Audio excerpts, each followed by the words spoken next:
Ang taho ay isang popular na pagkaing Filipino. Gawa ito sa giniling na utaw o soya na pinagkukuluan hanggang sa lumapot at mabuong parang gulaman at karaniwang hinahaluan ng arnibal at sago. Ipinakilala ng mga Tsino sa Pilipinas ang matamis sa pagkaing inuming ito. Hindi nawawala sa mga lansangan ng bansa ang magtataho.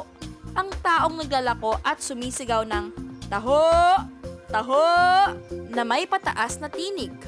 Masarap ang taho lalo kapag mainit, kaya bagay itong inumin kapag panahon ng tag-ulan o kaya ay bilang pampagising. Bahagi ito ng almusal at merienda ng maraming Filipino. Sa lungsod Baguio, lalo sa liwasang Burnham, inilalako ang strawberry taho na gumagamit ng likidong strawberry sa halip na arnibal. Mayroon ding variety na tsokolate at buko pandan sa ibang lugar at espesyal na tindahan. Taho sa gisag kultura ng Pilipinas.